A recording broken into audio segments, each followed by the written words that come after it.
Hello everyone, welcome to maths Adda. आज इस video में हम लोग बात करेंगे एसएससी एमटीएस के सैलरी के बारे में।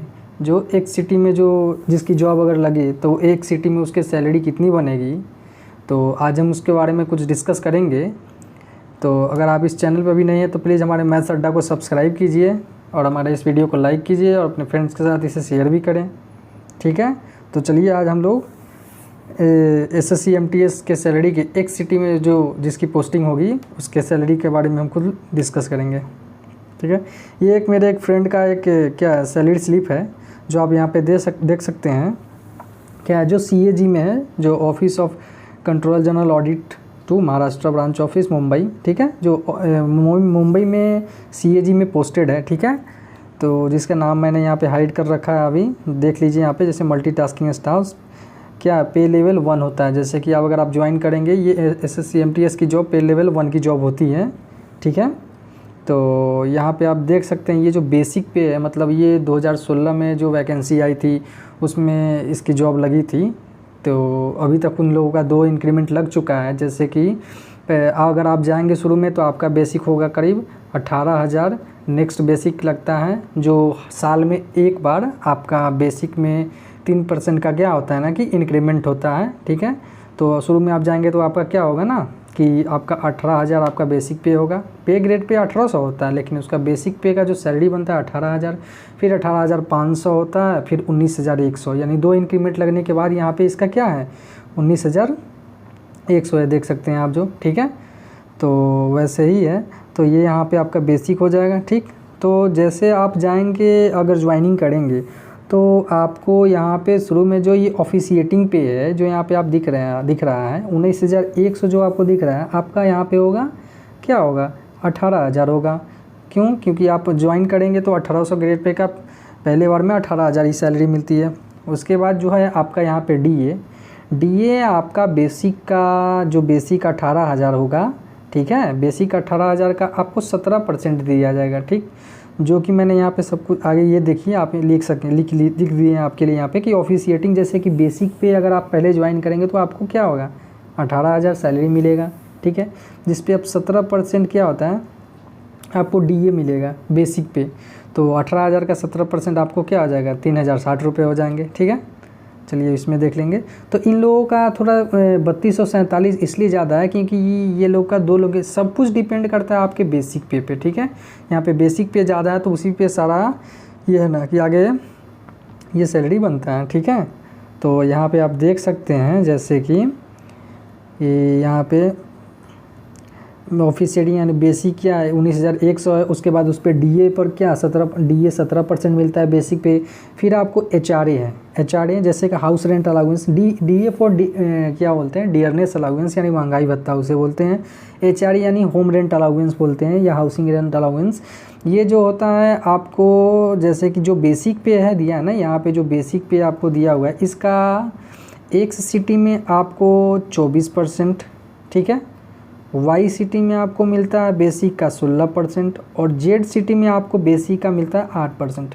ठीक है, लेकिन इसमें भी क्या है कि अगर आप देखेंगे तो अगर 24% अगर आप इसका निकालेंगे 19,100 का, तो ये कुछ 5400 से कम होगा। यहाँ पे जैसे कि ये 5400 मिला, लेकिन उसमें भी एक रूल क्या है कि आपको कम से कम किसी भी एक एम्प्लॉय गवर्नमेंट एम्प्लॉय को ये 8, 16, 24% तो है ही है एक सिटी वाई सिटी और जेड सिटी का, लेकिन उसको एक सिटी में कम से कम उसे 5400 रुपये देना है। ठीक है, एचआरए। ठीक, और वाई सिटी में है आप तो आपको 3600 मिनिमम देना है। ठीक है, ये वाई सिटी और जेड सिटी में आ गया तो उसे मिनिमम क्या है ना 1800 उसको क्या है एचआरए देना ही देना है। फिर ठीक है, फिर उस पर आपको यहाँ पे फिर देखेंगे आपको ट्रांसपोर्ट अलाउंस मिलता है, टीपीटीएल ट्रांसपोर्ट अलाउंस जिसको बोलते हैं, वो 1580 रुपये हैं। ठीक, उसके अलावा ये तो आपके इमोल्यूमेंट्स हो गए जो आपका ये अर्निंग है। ठीक है, उसके बाद कुछ गवर्नमेंट की रिकवरी भी होती है अपनी। ठीक है, जैसे कि ये यहाँ पे प्रोफेशनल टैक्स आप देखेंगे तो ये क्या होता है ना टैक्स की, जैसे कि ऐसे भी पे लेवल 1 में जो भी एम्प्लॉइज आते हैं वो क्या बोलते हैं टैक्स के स्लैब से नीचे ही रहते हैं, उसको टैक्स पे नहीं करना पड़ता। ये बस ये जो प्रोफेशनल टैक्स है ना, जब ITR फाइल करने के लिए आता है, तो आप जब ITR फाइल कर देंगे तो ये जितने भी आपकी प्रोफेशनल टैक्स कटी हुई होती है सारे आपको ITR में आपको पैसे मिल जाते हैं, ठीक है। तो ये आप समझ गए। उसके बाद होता है CGEIS है, ठीक है। ये थोड़ा मैं इरेज कर दूँ, हाँ। तो फिर आप देखेंगे ये CGEIS है, central government employees guarantee insurance scheme. ये गवर्नमेंट की कुछ अपनी इंश्योरेंस स्कीम है जो रिकवरी होती है, ये मात्र 30 रुपये की है। उसके बाद ये देखेंगे आप एम्प्लॉय टायर 1, ये होता है NPS। जैसा कि आपको पता है कि नेशनल पेंशन सिस्टम पहले 2004 तक क्या था कि वो गवर्नमेंट को जो एम्प्लॉय थे उन्हें पेंशन मिलती थी, लेकिन अब क्या है ना कि पुरानी पेंशन को क्या है ना कि बंद कर दी गई है, ठीक है। तो अब उसके लिए गवर्नमेंट ने 2004 के बाद के जो भी एम्प्लॉय है उनको NPS दिया था, यानी नेशनल पेंशन सिस्टम, ठीक है। तो उसका ये जो एम्प्लॉइज़ टायर 1 है, ये जो एम्प्लॉइज ये जो कितना है 2235 रुपये, ये आपका रिकवरी होता है। जो आपने अर्निंग की है यहाँ पैसा, ठीक है, उसमें से ये रिकवरी होती है। अब रिकवरी होती कितना है, तो ये जो है ना आपके बेसिक या ऑफिशिएटिंग पे जो बोल रहे हैं बेसिक पे प्लस जो DA है, डियरनेस अलाउंस, इस टोटल का जो है ना गवर्नमेंट आपसे 10% आपका लेती है, ठीक है। तो आप यहाँ पे देखेंगे बेसिक और DA यानी 19,100 और 32,147 को जब जोड़ेंगे और उसका 10% निकालेंगे तो करीब करीब आपको 2235 रुपये के आसपास राउंड फिगर में आपको मिल जाएगा, दिख जाएगा, ठीक है।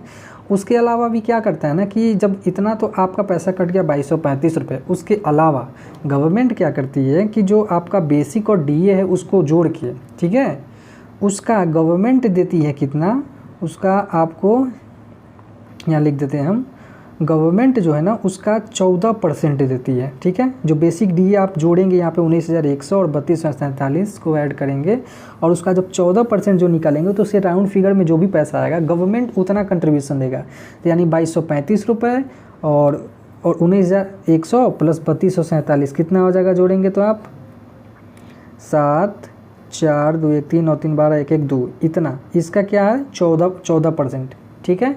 इसको और 2235 को इंक्लूड करके गवर्नमेंट आपके नेशनल पेंशन सिस्टम वाले क्या है, जो आपका एक अलग अकाउंट खुलता है जब आप ज्वाइन करेंगे तो उसके बाद आपका ये एक अकाउंट खुलेगा NPS नेशनल पेंशन सिस्टम में।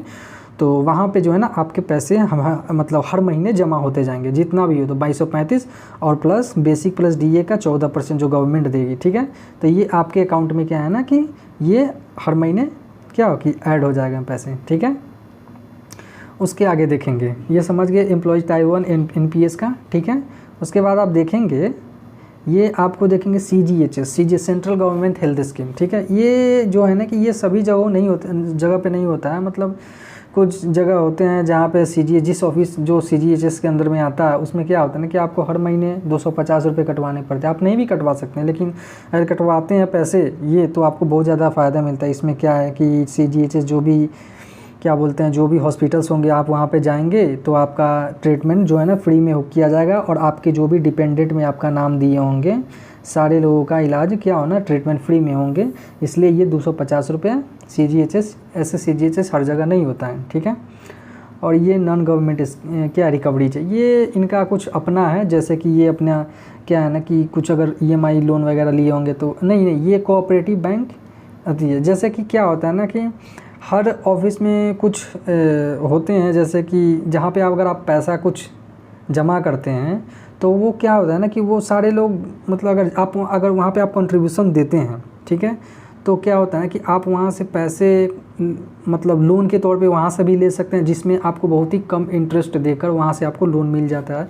तो ये उनका अपना ये 1100, तो ये आप दें चाहे नहीं दें, ये मतलब आप जमा कर भी सकते हैं नहीं भी कर सकते हैं, ठीक है। तो ये 1100 इधर इनका कट जाता है।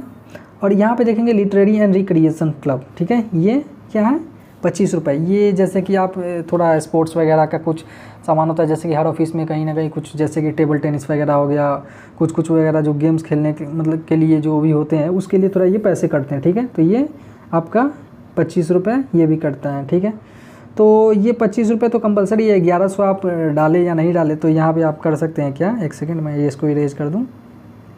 तो आप यहाँ पे अगर देखेंगे तो अगर आप 1100 अगर आप उधर नहीं जमा करना चाहते हैं तो आपका 1100 यहाँ पे क्या करिए, जो ये क्या हो गई, ये आपकी अर्निंग हो गई, ये गवर्नमेंट की रिकवरीज हो गई। और आपको यहाँ पे भी कट के क्या आ गया, आपका नेट पे जो हो गया 25,447 रुपये आपको क्या जो आपको मिलेगा। अगर आपका 1100 नहीं कट रहा है इसमें 1100 और ऐड कर लीजिए, कितना हो जाएगा 7 8 4 1 5 5 1 6 2, यानी आपका एक सिटी में आपका टोटल कितना बन जाएगा 26,587 रुपये क्या हो जाएंगे ना कि आपकी सैलरी बन जाएगी। ठीक है, जैसे जो आपका हो गया यहाँ पे आप इसको इस टोटल को ऐड करेंगे 18,000 प्लस 3,060, ये जब शुरू में जाएंगे तो आपको इतने ही दिए जाएंगे पैसे एक सिटी में 5400, और ये ट्रांसपोर्ट अलाउंस 1580। इसको आप जब टोटल ऐड करेंगे तो ये 0 8 6 14 4 बचा 1 4 5 5 10 के 0 बचा 1 1 2 5 7 3 10 8 18 के 1 1 2। ठीक है, आपका ये टोटल 28,040 हो जाएगा। ठीक है, कि फिर उसमें कुछ गवर्नमेंट की अपनी रिकवरी होगी। ये क्या है ना कि जैसे प्रोफेशनल टैक्स आपका लगेगा, central government employees guarantee insurance scheme 30 रुपये वो कटेंगे, ये NPS आपका 10% कटेगा, फिर सेंट्रल गवर्नमेंट CGHS हो जहाँ होगा वहाँ पे ये मतलब 250 कटेंगे। और लिटरेरी क्या था ना ये जो लिटरेरी एंड रिक्रिएशन क्लब 25 रुपये ये भी कर लेंगे। तो इसको आप ऐड करके देख सकते हैं कितना 230 230 280 480 480 और 25 505 505 21 5 26 11 आपके यहाँ पे क्या हो जाएगा, ये डिडक्शन हो जाएंगे, रिकवरी हो जाएगी गवर्नमेंट की। अब देखिए इसमें भी क्या है ना ये कुछ चीज़ें हैं हर जगह नहीं है, जैसे CGHS आपका हर जगह नहीं होगा। ठीक है, तो ये चीज़ जो हर जगह नहीं होता, लेकिन ये एम्प्लॉय टायर 1 NPS ये आपका कंपलसरी कटेगा। ठीक है, ये भी और ये भी आपको ये प्रोफेशनल टैक्स वगैरह देने पड़ेंगे। तो फाइनली आप देख सकते हैं, तो ये 26,000 आप क्या करेंगे, इसमें से इसका रिड्यूस कर देंगे 9 3 2 4 7 में 2 आप 5। देखिए यहाँ पे भी आपका 25,029 करीब करीब अगर राउंड फिगर में देखेंगे तो आपका 26,000 क्या है ना कि आपको एक सिटी में 26,000 आपको क्या बनेगी सैलरी आपकी एक सिटी में बनेगी। ठीक है, तो यहाँ पे आप देख सकते हैं ये आप सैलरी स्लिप को अच्छे से अगर पढ़ना चाहें तो आप इसका देख सकते हैं। ठीक है, आई होप कि मैंने अपने तरीके से अच्छे से समझाने की कोशिश की है। फिर भी अगर आपकी कुछ क्वेरी हो तो आप अपना कमेंट में आप हमसे पूछ सकते हैं। ठीक है, तो चलिए इस वीडियो को यहीं पे ख़त्म करते हैं। अगर आप इस चैनल पे नए हैं तो प्लीज़ हमारे मैथ्स अड्डा को चैनल को सब्सक्राइब करें, अपने फ्रेंड के साथ शेयर करें। फिर मैं आता हूँ फिर एक कोई और डिपार्टमेंट का, ये तो CAG का है, नेक्स्ट टाइम मैं किसी और डिपार्टमेंट का सैलरी स्लिप लेके आता हूँ, आपको यहाँ पे डिस्कस करा दूँगा। ठीक है, चलिए मिलते हैं। यहाँ पे समझते वक्त देख लीजिएगा कि ये 19,100 जो है ना ये 2 इंक्रीमेंट की बात है और ये आपका नया वाला है। ठीक है, तो ये नहीं कि आप समझ लीजिएगा आपको 19,100 ही मिलेगी, ये 2 इंक्रीमेंट की बात की है। ठीक है, तो चलिए मिलते हैं नेक्स्ट वीडियो में। Till then thank you, have a good day.